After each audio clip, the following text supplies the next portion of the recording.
Ngayon galit na galit ang kalaban at nagsimulang pagalingin ang sarili nito. Pinayuhan ni Joe ang grupo na huwag bigyan ng pagkakataon ng kalaban na makabawi at tapusin na ito habang sugatan pa. Sa kabila ng kanilang pagsisikap, umatake rin ang alagang hayop ng kalaban sa kanila.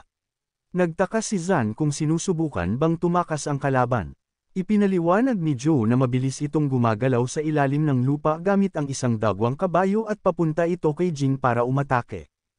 Habang naghahanda ang kalaban na salakayin si Jing, dali-daling sumugod si Joe para harangin at protektahan siya. Sinabi ni Jing na kaya naman niyang umiwas mag-isa. Ibinaba siya ni Joe at pumwesto sa likuran ng kalaban para umatake pabalik. Pagkatapos talunin ng kalaban, nakakuha si Z ng isang skill crystal at inialok ito kay Jing. Tinanong siya ni Jing kung bakit niya ito ibinibigay, binanggit na alam naman niyang mahalaga ang bagay na iyon. Sagot ni Joe, hindi niya papayagang tumulong si Jing nang walang kapalit, at muling sinabi na anumang item na mahulog mula sa kalaban ay para sa kanya. Tumalikod si Jing at sinabing hindi na kailangan ang ganoong galang dahil siya ang iniligtas. Nilinaw pa niya na ayaw niyang may utang na loob at maling akala ni Joe kung iisipin itong ituturing niya itong parang kapatid.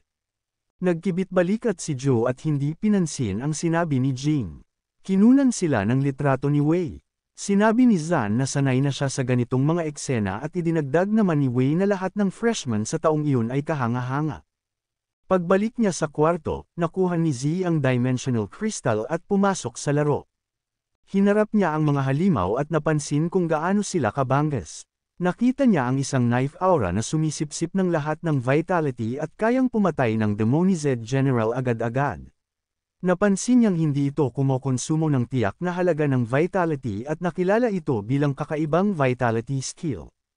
Kaya naman pala nagawa ng Mark Demonized General na patayin kaagad ang GY Tiger, na kilala rin bilang Legend Class. Aminado si Joe na napakalakas ng Star Slash ang knife aura pero nagpasya siyang gamitin ito ng maingat, dahil kapag naubos ang lahat ng vitality niya, delikado ang maaaring mangyari. Habang ginamit niya ang Star Slash ang knife aura, biglang umatake ang halimaw at nahuli siyang hindi handa. Nakaiwas siya pero madaling naitaboy ng halimaw ang kanyang atake. Napansin ni Shu na hindi man lang nasugatan ng knife aura ang balat ng halimaw. Gumanti ng malakas na atake ang halimaw at tinapos ang laro para kay Joe. Naisip ni Joe na hindi epektibo ang vitality skill ng knife character Demonized General laban sa first character Demonized General. Pinag-isipan niya kung ang mga simbolo sa noo ng mga Demonized General ay konektado sa isang bato-gunting papel na sistema kung saan ang bawat general ay may sariling lakas at kahinaan. Ayon sa ganong rules, ang Star Slash ang knife aura ay dapat epektibo laban sa cloth character Demonized General. Pero mababa ang spawn rate ng mga Mark Demonized General na iyon kaya nagpasya siyang mag-grind sa ibang dungeons para mapataas ang tsansa na makasalubong sila. Samantala, habang naglalakad ang kapitbahay ni Joe sa college, narinig niyang pinag-uusapan ng iba ang video mula sa Waste Club. Natawa ang ilan at nagtanong kung freshman ba talaga ang tao sa video. Kinumpirma naman ng isa na freshman nga at sinabing nagulat ang buong forum sa balita. Isa pa ang nagkomento na mortal class lang si Joe kaya nakakagulat na lumaban siya kasama si Jing at nakapatay ng isang Mark Demonized General sa peak ng Legend class. Napaisip ang kapitbahay niyang babae na napakalakas pala ni Joe. Lumipat ang eksena sa faculty room kung saan pinapanood ni Mrs. Wang at isang lalaki ang parehong video. Pinayos ni Mrs. Wang ang video at nagkomento ang lalaki na hindi lang nakumpleto ni Joe ang kanyang mga aralin at test kundi nakapatay pa siya ng Mark Demonized General. Nagtaka siya kung bakit hindi tuwang-tuwa si Wang. Ipinaliwanag ni Mrs. Wang na kahit sobrang talentado si Joe, hindi ito dumadalo sa self-study at puro laro ang inaatupag nitong mga nakaraang araw. Determinado siyang hindi hayaang masayang ang talento ng kanyang estudyante sa pag-gaming. Bukod pa rito, naghahanda siya para isumite ang kanyang Mount Laojun teaching plan.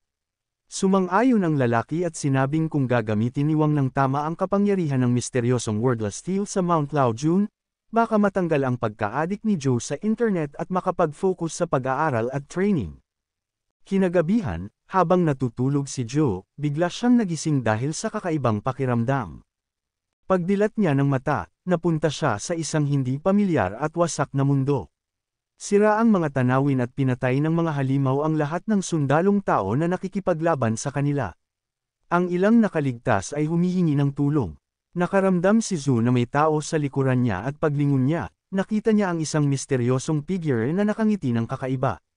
Nagising siya at napagtantong panaginip lang pala iyon, pero napakatindi ng pagkakatotoo. Ramdam pa rin niya ang amoy ng dugo at sunog. Naisip ni Chu ang misteryosong figure sa kanyang panaginip, may kinalaman ba iyon sa listahan ng Immortal Sutra? Pinag-isipan niya kung epekto ba ito ng impluensya ng sutra, na dati ay tila walang laman pero ngayon nakakabahala at parang totoo. Nagtaka siya kung senyales na nawawala sa kontrol ang sutra, isang babala tungkol sa hari ng demonyo, o kung ano man iyon, habang iniisip niya ito, isa pa sa kanyang mga alaga ang biglang lumitaw. Nagtaka si Joe kung bakit ito kusang lumabas at kung gutom ba ito. Nagpasya siyang itigil na ang pag-iisip tungkol sa panaginip, kahit anong isipin niya. Wala naman siyang makukuhang sagot kung iyon ba ay masamang pangitain o isang sakuna. Ang tanging magagawa niya ay palakasin ang sarili bago dumating ang anumang banta, at maghanap ng paraan para umangat sa Legend class. Lumipat ang tagpo sa Dimensional Defense Line sa rehiyon ng Silangang Dagat, kung saan may nadetect na dimensional creature na palihim na dumaan sa depensa sa ilalim ng dagat. Nang lumitaw ito mula sa tubig, nakunan ang imahe nito at nakumpirmang isa itong nilalang mula sa kanlurang dimensyon.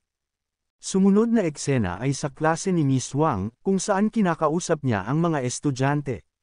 Binati niya sila sa pagpasa sa admission test at inanunsyong magsisimula na sila ng kanilang mga aralin. Kahit hindi combat ang focus nila sa araw na iyon, dadalhin niya silang lahat sa Mount Legion para sa meditation. Ipinaliwanag niyang ang worry-free steel na matatagpuan doon ay may misteryosong kapangyarihan na makakatulong ng malaki sa lahat.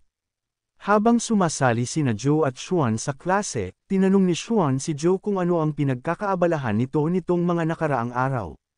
Halatang may iniisip si Joe, kaya nagkomento si Xuan tungkol sa ugali ni Joe na sobra-sobrang nagbubok ng appointments, pinayuhan siyang maghinay-hinay. Sumagot si Joe kung yun lang ba talaga ang naiisip ni Xuan. Napabuntong hininga si Xuan habang iniisip ang sarili niyang pagsisikap na maka-advance.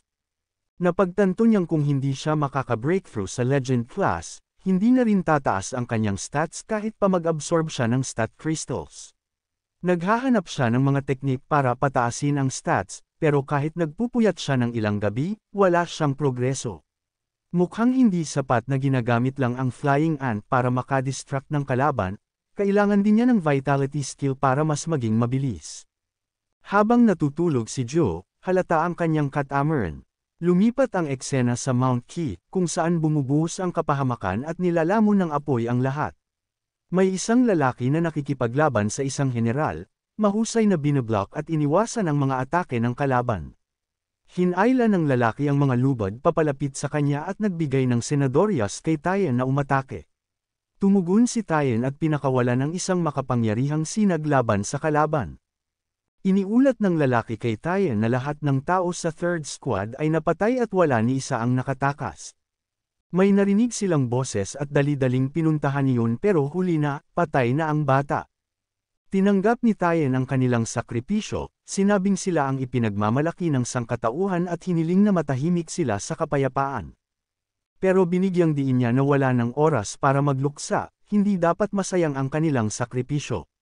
Agad niyang iniutos ang deployment ng Engineer Corps para ayusin muli ang depensa. Samantala, lalong lumalala ang mga mutation sa dimensyon ng Mount Ki. Pinakiusapan ni Tien si Tenny na hanapin ang pinagmulan ng problema at umaasang kayang pamahalaan ng Silangang Dagat ang sitwasyon ng maayos. Lumipat ang eksena sa Mount Legion, kung saan dumating sina Joe, Xuan, at iba pang estudyante sa lugar. Nagsabi si Xuan na nakakagulat na ang mga espesyal na estudyante lang ang nagkaklase rito nitong mga nakaraang taon. Tinanong ni Joe kung ligtas ba iyon at kung talaga bang dadalhin ni Miss Wang ang mga freshmen dito. Pinakalma siya ni Xuan at ipinaliwanag na kilala ang lugar bilang Nun-Killing Realm. Ayon sa Federation, ang mga nilalang dito ay hindi kusang nananakit ng tao at hindi rin pwedeng saktan ng tao ang mga nilalang, ito ang itinuturing na pinakaligtas na dimensional realm. Pero dapat sundin ni Joe ang no killing rule, dahil kung hindi ay gagantay ang karma. Tinanong ni Joe kung naniniwala ba talaga si Xuan sa ganoong pamahiin. Sagot ni Xuan, hindi naman magpapatupad ng patakaran ng Federation kung basta-basta lang itong pamahiin, kaya mas mabuti raw na sumunod na lang sila. Habang naglalakad sila, may nakita silang nilalang at nagbiro si Xuan na malas iyon. Tinanong ni Joe kung may espesyal ba sa wordless steel. Ipinaliwanag ni Xuan na hindi naman ito papatayin si Joe pero baka mapuno siya ng labis na excitement, na parang binibigyan siya ng walang katapusang enerhiya. Habang nagsesettle ang ibang estudyante para mag-meditate, nilapitan sila ni Miss Wang at tinanong kung ano ang pinag-uusapan nila, saka sila pinapunte sa harap. Ipinakita niya ang isang estatwa at ipinaliwanag na iyon ang magiging schoolwork nila. Kailangan nilang tiisin ang misteryosong kapangyarihan ng worry-free steel sa loob ng kalahating oras, hindi sobra at hindi kulang. Pagkatapos ay sinimulan niya ang timer. Habang nagme-meditate si Joe, naramdaman niya ang mainit at mahiwagang enerhiya na pumapasok sa kanya. Lalong tumindi ang pakiramdam, hindi lang init kundi para ring hindi niya mapigilan ang kanyang sarili na magalit o masabik. Pinisil niya ang kanyang pantalon para pakalmayan ang sarili. Sa kalaunan, hamupo rin ang kakaibang pakiramdam at damaloy sa kanya ang Lost Immortal Sutra, na katulad ng naranasan niya dati sa maliit na Buddhist temple. Lahat ng estudyante ay nahirapan sa pagsasanay. Ipinaliwanag ni Miss Wang na ang worry-free steel ay nilalayong magdala ng kapayapaan sa loob, pero maaari ring punuin sila ng labis na enerhiya o gawing labis na excited kung masyadong matagal silang malalantad dito. Umaasa siya na magiging mas masipag silang mga estudyante, lalo na si Joe. Napansin niyang natutulog si Joe kaya binalaan niya ito na kung magpapatuloy iyon, baka magdulot ng masamang epekto ang kapangyarihan ng worry-free steel sa ibang mga estudyante. Habang papalapit ang pagtatapos ng oras, inutusan niya ang lahat na itigil na ang pag-meditate. Ngayon ay punong-puno ng sigla ang mga estudyante, sabik na sabik at nag-uusap tungkol sa paglalaban-laban, hindi mapigilan ang excitement. Nagulat si Miss Wang, sinabing ito ang unang beses na nakita niyang parang hindi tinablan ng epekto ang isang estudyante at iniisip kung hopeless na ba ang disiplina ni Joe. Samantala, sobra ang motibasyon ni Xuan at nag-push up siya ng marami. Si Joe naman, nag-uumapo ang enerhiya at nagtanong kung pwede siyang maglakad-lakad o tumakbo ng marathon. Nagulat si Miss Wang at nagdududa kung seryoso ba si Joe o nagbibiro lang ito. Tinanong pa kung siya mismo ay naniniwala sa sinasabi niya. Pinayagan ni Miss Wang si Joe na umalis pero inutusan siyang bumalik sa loob ng 3 oras para sa susunod na session sa kolehiyo. Pumunta si Joe sa gubat at tiningnan ang kanyang profile. Napansin niyang tumaas sa 11 ang vitality niya habang nagme-meditate, katulad ng nangyari sa maliit na Buddhist temple noon na nabasag ang limit ng isa sa kanyang stats. Napansin niyang ang vitality na dumadaloy sa kanya ay mukhang isa na namang bagong uri ng vitality technique. Naisip ni Joe na malamang na ang worry-free steel ay isang mahiwagang vitality technique, kaya nagtataka siya kung may lugar din sa Mount Legend kung saan makakakuha siya ng mystic egg ng libre. Habang naglalakad, nakasalubong siya ng isang dimensional creature na agad niyang naisip na mataas ang level base sa hitsura nito. Nakakagulat, hindi siya pinansin ng nilalang at patuloy lang itong kumakain ng damo. Pinagmasdan ni Joe ito at naisip kung baka kumakain ito ng bihirang spirit herb. Nakakita siya ng kaparehong bulaklak sa malayo at binunot ito, napansin ang tibay nito at tinanong ang sarili kung tunay nga ba itong magical herb. Biglang naging sobrang balisa ang nilalang at naisip ni Joe na nahila ito dahil sa biglang pagkakabunot. Ang nilalang ay pumunta roon para kumain ng damo pero naagaw ito ni Joe. Sa inis, pinabagsak ng nilalang si Joe sa lupa. Nakipagtalo si Joe na siya ang unang nakakita, kaya dapat first come, first serve. Pero napansin niyang hindi ito bibitaw kaya nagpasya siyang ibigay na lang at tinanong ang nilalang kung gusto ba nito iyon. Nalito ang nilalang at biglang umalis. Napaisip si Joe na kahit hindi niya kaya talunin ito, kaya niya naman itong abalahin o inisin.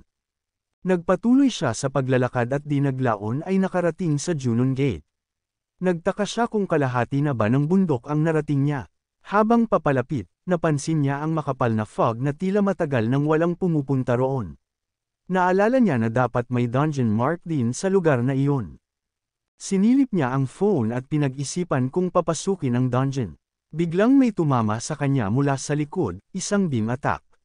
Yun pala, ang nilalang na inagawan niya ng pagkain ang umatake sa kanya, halos mabali ang likod niya. Naisip ni Joe na alam ng hayop na hindi siya kayang talunin sa Mount Legion kaya itinulak siya papunta sa mas masikip na lugar. Napansin ni Joe na parang lumalabas mula sa katawan niya ang halamang kinain niya at nagtataka kung ano ang nangyayari sa kanya. May mga ugat na nagsimulang pumulupot sa kanya at natakot siyang baka nagiging halaman na siya. Ginamit niya ang kapangyarihan niya para alisin ang mga ugat at naisip na para itong karanasan niya dati sa maliit na Buddhist temple. Napagtanto niyang kailangan niya ng misteryosong vitality technique para makawala sa impluwensya ng mahiwagang kapangyarihan. Nalito siya kung saan pupunta dahil sa kapal ng fog at hirap siyang makita ang paligid. Muling lumitaw ang nilalang at pinagmasdan siya. Medyo natakot si Joe at nagtanong kung ano ang gusto nito. Ginamit ng nilalang ang paa nito para linisin ang fog sa daan sa harap ni Joe at tinulak siya sa direksyong iyon. Sinabi ni Joe na naiintindihan niya ang gusto ng nilalang pero hindi naman siya kailangang itulak. Dumating siya sa isang bayan at napansin kung gaano ito katahimik. Nagtaka siya kung kabilang din ito sa dimensional area. Napansin niya ang mga dambuhalang puno sa likod ng mga bahay at naging curious sa gusali sa dulo ng kalsada. Nakadama siya ng matinding deja vu na parang noong nasa maliit siyang Buddhist temple. Nang siniyasat niya ito, nalaman niyang iyon pala ang Taking Temple. Nagtaka si Joe kung si Taking ba, isa sa 3 legendary Pure Ones, ang sinasamba doon at kung baka cursed din ito gaya ng Buddhist hall noon. Naisip niyang huwag sanang pumasok pero itinulak siya ng nilalang papasok. Sa loob ng templo, narinig niya ang isang boses na nagsasabing, "Mas mahigit, ang dakilang Dao ay walang anyo at lumilikha ng langit at lupa. Ang dakilang Dao ay walang puso at pinamamahalaan ng araw at buwan. Ito ay walang pangalan, nagbibigay buhay sa lahat ng bagay, kaya tinatawag na Dao." Ipinaliwanag ng boses na ang mga pumapasok doon ay itinuturing na tagasunod ng Taoism at kailangan pumili ng isa sa 3 pure talismans. 3 card ang lumitaw sa harap ni Joe. Habang iniisip ang nakaraan niyang karanasan bilang Buddhist at ngayon ay harap-harap sa Taoism, nagtataka siya kung ano ba talaga ang nangyayari at kung may makakapagpaliwanag ba nito sa kanya. Nahaharap si Joe sa pagpili ng isa sa 3 cards, ang Jade Talisman, ang Wood Talisman, at ang Metal Talisman. Dahil kilala ang Mount Laojun sa mga dambuhalang puno at elementong kahoy, pinili niya ang Wood Talisman. Pagkapili niya, bigla siyang nakaramdam ng sakit at nagtanong sa sarili kung ito na naman ba ay parang forced hatching. Naramdaman niyang parang nauubos ang lakas niya at pagdilat ng mata, may nakita siyang luntiang liwanag na bola sa harap niya. Sumabog ang bola at lumitaw ang isang banana fairy. Nakilala ni Joe ang banana fairy na halos katulad ni Ting, lahat ng stats nito ay nasa limit, pero iisa lang ang skill, Great in Wind. Naintriga siya sa likas na katangian ng abilidad na ito kaya nagpasya siyang bumalik na muna at pag-aralan ito ng mas mabuti, nag-aalala na baka pagdudahan siya ng guro kung masyado na siyang matagal na wala. Pagbalik niya, tinanong siya ni Miss Wang kung saan siya nagpunta dahil hinanap siya nito. Ipinaliwanag ni Joe na naglakad-lakad lang siya at medyo napalayo. Nagulat si Joe nang makarinig ng tunog ng hayop at nang tingnan, nakita niyang may antelope na sumunod sa kanya. Napansin niya ang marka sa ulo ng antelope na parang mata at nag-isip kung ito ba ang maalamat na antelope. Pag-uwi ni Joe kasama ang antelope, ipinakita niya dito ang damo na pagkain nito. Sinabing ilang beses na niya itong hinugasan at hindi na ito mas malilinis pa. Nagtaka siya kung bakit ayaw kainin ng antelope at kung bakit hindi ito bumabalik sa Mount Laojun. Hindi siya pinansin ng antelope at nag-relax habang nagbabasa ng libro. Napaisip si Joe na sumunod ito sa kanya at mukhang walang balak umalis. Umupo siya at binanggit na sana makahanap siya ng paraan para makawala sa sitwasyong iyon. Sa laro, sinubukan niyang pumasok muli sa Mount Legion gamit ang kanyang telepono, iniisip na kasing ligtas ito ng totoong mundo, pero bigla siyang napatay agad ng isang dimensional creature pagkapasok pa lang. Ang kaibahan lang sa laro at realidad ay sumama talaga ang antelope sa kanya sa totoong buhay. Naisip niyang kahit masungit ang ugali nito, hindi ito basta-bastang mataas na uri ng nilalang. Hindi man niya alam kung bakit ito sumusunod sa kanya, napagpasyahan niyang alagaan na lang ito dahil wala na rin siyang magagawa. Sinimulan niya ang laro sa Ibo Tower kasama ang Banana Fairy. Habang papalapit ang mga kalaban para umatake, inutusan niya ang fairy na gamitin ang Great Yin Wind. Ginamit ng fairy ang Great Yin Wind at nang tamaan ng kalaban, napansin ni Joe ang bisa nito. Napaka-epektibo ang matinding lamig ng Great Yin Wind laban sa Firebird mula sa Temple of the Fire God. Napansin niyang pagod na pagod ang fairy, na-realize niyang sa kasalukuyang vitality nito ay isang beses lang kaya nitong gamitin ang ganitong makapangyarihang atake. Malawak ang saklaw ng Great Yin Wind at kung magagamit ng maayos, kaya nitong lipulin ang maraming Firebird sa itaas ng templo sa isang bagsak. Nagpasya si Joe na ipunin muna ang mga Firebirds para mas ulit ang atake. Nagmadali siyang sumugod at inutusan ang Flying Ant na sumama sa kanya. Habang inaatake ng mga Firebirds, ginamit niya ang Flying Ant para makipaglaban. Naisip ni Joe na hindi ito kasing dali ng inaakala niya at na maaari silang dalawa ng fairy ay mapaligiran ng mga Firebirds bago pa nila ito maipan ng maayos. Para hindi sila tuluyang lamunin ng Firebirds, napagtanto niyang kailangan niyang paghusayin ang kanyang agility. Naisip niyang panahon na para maghanap ng angkop na footwork type vitality skill. Pagkatapos magbasa ng maraming komento at review, plano niyang pumunta sa library para maghanap pa ng impormasyon. Samantala, gumawa ng tunog ang antelope para kunin ang atensyon ni Joe at ipinakita rito ang larawan ng isang gulay na gusto nito. Nagkomento si Joe na tila talagang enjoy ng antelope ang buhay nito. Pagkatapos, nagtungo si Joe sa library at nagsimulang magbasa ng iba't ibang libro. Nadiskubre niyang may ilang teknik na hindi angkop para sa kanya, habang ang Fish to Dragon teknik na katulad ng Sovereign Flash ay kayang biglang bumilis pero matindi ang konsumo sa stamina. Tinanggal niya sa listahan ng ilang teknik at napagpasyahang ang Dragon's Gate Flying Technique ang pinakaangkop na opsyon.